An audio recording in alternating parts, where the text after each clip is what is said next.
ઈ સવાલ તો હું તને પૂછું છું કે તને કેમ સંસાર પરથી વૈરાગ આવી ગયો? લે, તને ખબર નથી? શું આ ઢોલાજીની ચૂંદડી પાછી આવી. પાછી આવી? હા, પાછી આવી.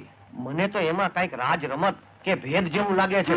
ના ના, મારા જેવાની ચૂંદડી તે ચિત્રું ગણીને પાછી મોકલી હોય તો સમજા. પણ ઢોલાજીની ચૂંદડી પાછી આવે એ તો મેં સપને વિચાર્યું નથી. એ જેઠા, તે મને ક્યાં ચૂંદડી મોકલાવી છે કે આવી વાત વિચારે છે? ભાઈ, વિચારવું પડે. આ કળજુગની છોડીઓના કાંઈ ભરોસા નહીં. મોઢેથી કહે કાંઈક અને વાયેથી કરે કાંઈક. આ તેરી તેજ નહોતું કર્યું? શું? અરે થાય શું?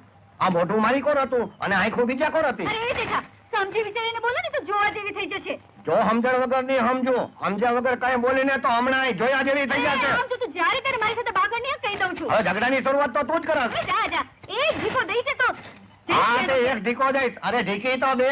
આ મારું માથું કઈ ડુંગળીનો દડો છે? જા જા, જોનો વળી પાછા તમે લોકો બાજા. ના ના, તમે તો કેવા ધણી ધણી